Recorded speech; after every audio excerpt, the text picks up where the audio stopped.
Very beautiful good morning to class 11 biology students. Now I am going to discuss the next chapter. As previously we have completed the planting kingdom, now I am going to start the fourth chapter of unit 1, that is animal kingdom. Okay, now in animal kingdom we are going to discuss firstly the basis of classification. It means what are the bases on which the animals are classified in different categories. क्या क्या bases हैं जिसकी वजह से animals को अलग अलग category में रखा गया है. तो हम सिंपल बेसिस से रखते हैं. And the first is organisation of body. जो बॉडी है उसका ऑर्गेनाइजेशन कैसा है उसके बेस पर सबसे पहले क्लासिफाई किया गया है बेटा. And body organisation is of 3 types. Body जो ऑर्गेनाइजेशन है वो 3 टाइप्स का है, 4 types sorry. Cellular, tissue level, organ level of organization, and the fourth is organ system level of organization. It means if the body of the organism is only made up of cell, it means when the cells are loosely arranged and they are doing different function. Different cells are there which are doing different functions, but actually the whole body is made up of only cells, then this is known as cellular type of body organization. And the example is Porifera, phylum Porifera. It means spawns are only made up of loose aggregation of cell and the cells are doing different type of function. When the cells are connected together to conduct the same function, then they make the tissue. It means now the second level of organization is tissue level of organization, and this is found in Coelenterata. Now when the tissues are combined together, they form the organ which conduct different function. So organ level type of organization is found in flatworms. It means in Platyhelminthes. And the next one is when the different organs are combined together to conduct a specified function to make the organ system.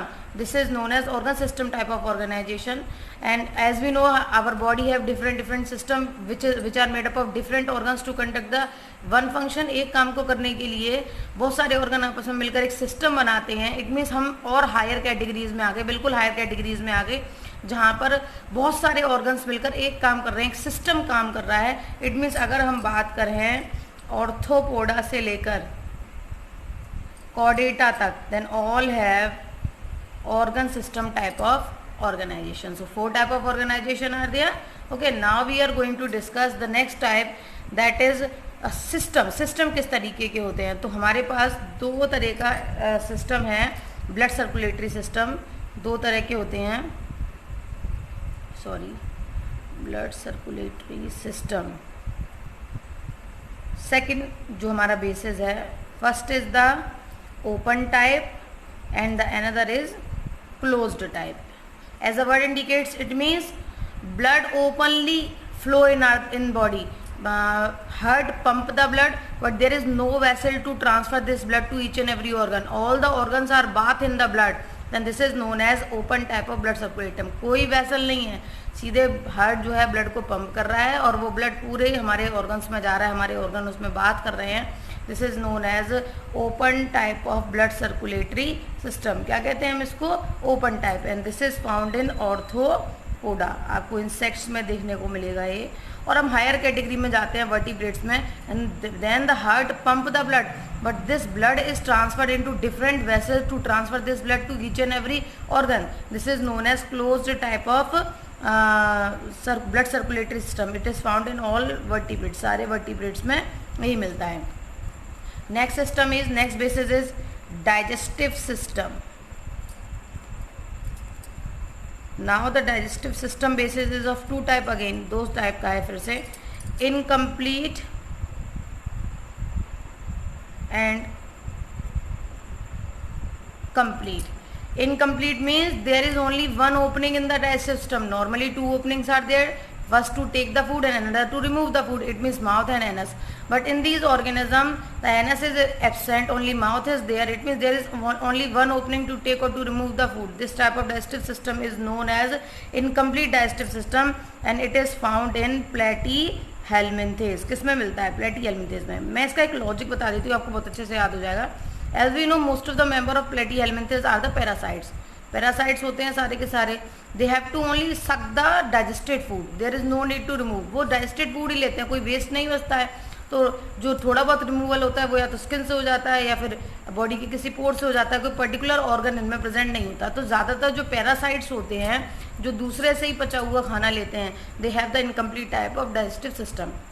And another which is common, जो complete digestive system है बाकी जितने भी members हैं higher category के उन सब में कंप्लीट होता है। They have a mouth to take the food, then they also have a anus to remove the waste material. So these are the 3 types. Now I am going to discuss the another type of basis of classification. Next basis of classification is symmetry. It means body is divided into equal halves or not. Body equal halves में divided हो रही है या नहीं हो रही organism की। Symmetrical, symmetry देखनी है मैं यहाँ पर कैसी है। तो 3 तरह की symmetry होती है बेटा। First is the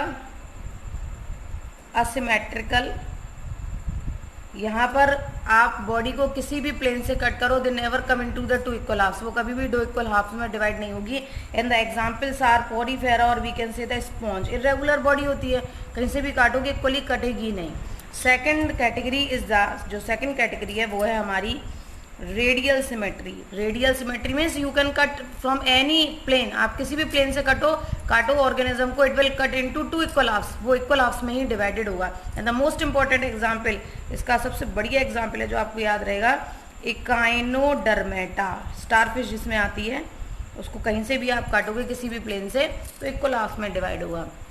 now the next is, जिस सिमेट्री से हम बने हैं, बाइलेटरल सिमेट्रिकल। बाइलेटरल मीन्स जब आप लॉन्गिट्यूडनली किसी भी ऑर्गेनिज्म को कट करो तो उसका लेफ्ट पार्ट किसके बराबर हो, right part. It means right half is equivalent to the left half, only morphologically not anatomically.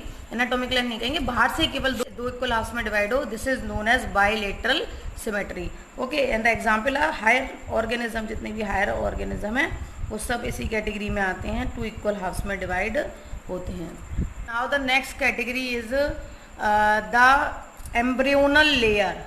Embryonal layer के बेस पर कैसे डिवाइड किया गया है ये देखते हैं।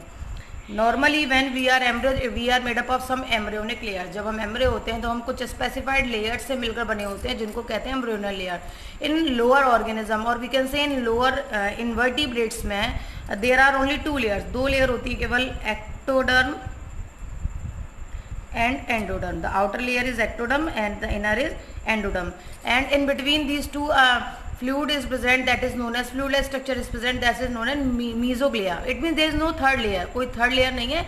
एक छोटा सा जो पार्शली हल्का सा जो लिक्विड टिश्यू है वो फिल्ड होता है दोनों के बीच में, mesoglea जिसको बोलते हैं। It means normally they have 2 layers in their embryo, 2 layer होती हैं, that's why these are known as diploblastic organism. इसीलिए इनको क्या बोलते हैं, डिप्लो। डाई मीन्स 2, 2 ब्लास्टिक लेयर्स है, इस पर 2 एम्ब्रियोनल लेयर्स है, इसलिए इनको कहते हैं diploblastic organism. Coelenterata is the example, coelenterates आते हैं इस एग्जाम्पल में। Now the next is, if the embryo has 3 layer, additional middle layer और बन जाती है, that is known as mesoderm. 3 layer हो गई, outer ecto, middle meso and inner endo, these are known as triploblastic organism. इनको क्या बोलेंगे हम, ट्रिप्लोब्लास्टिक ऑर्गेनिज्म। अब आ गया, यहाँ पर 2 लेयर थी तो हमने डिप्लोप्लास्टिक वर्ड यूज़ किया था, 3 हो गई तो ट्रिप्लोब्लास्टिक वर्ड यूज़ किया। जितने भी हायर ऑर्गेनिज्म है प्लेटीहेल्मिन्थेस से लेकर कॉर्डेटा तक, वो सारे के सारे क्या होते हैं, ट्रिप्लोब्लास्टिक होते हैं। Now we will discuss the coelom, next feature of classification. Coelom is the cavity present between the outer wall, हमारी जो स्किन है उसके और हमारी गट वॉल के बीच का जो स्पेस है उस कैविटी को हम क्या बोलते हैं, सीलोम बोलते हैं। Those organism which have coelom, जिनमें सीलोम प्रेजेंट होती है, these are known as coelomates. इनको क्या बोलते हैं, सीलोमेट्स। एनेलिडा है, मोलस्का है, ये सारे ऑर्थोपोडा है, ये सारे के सारे सीलोमेट्स हैं, इनमें सीलोम प्रेजेंट होती है। Echinodermata, Annelida, Mollusca, Echinodermata, all are coelomates.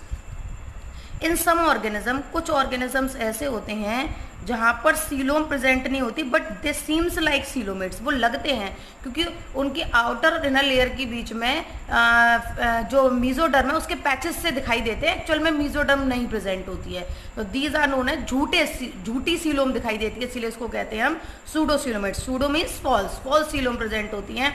And this category includes aschelminthes. ये किसमें प्रेजेंट होती है, एस्केरिस वाले ग्रुप में, एस्केलमिन्थेस में। And the now another category aceilomates. A means absent, जिनमें सीलोम होती ही नहीं है उनको कहते हैं हम aceilomates. And in this category platyhelminthes come. इस कैटेगरी में कौन आता है? platyhelminthes. ओके, नाउ छोटे छोटे बेसेस और बचे हैं, वो और बता देती हूँ मैं आपको. Next base is segmentation. अगला बेस क्या है हमारा? Segmentation. It means body segments में डिवाइडेड है या नहीं है. अगर नहीं है वो तो सिंपल ए सेगमेंटेड हो गया, लेकिन यहाँ पर दो तरह के सेगमेंट्स आपको देखने को मिलेंगे. ठीक है, एक तो मेटामेरिक सेगमेंटेशन, एक सूडो मेटामेरिज्म.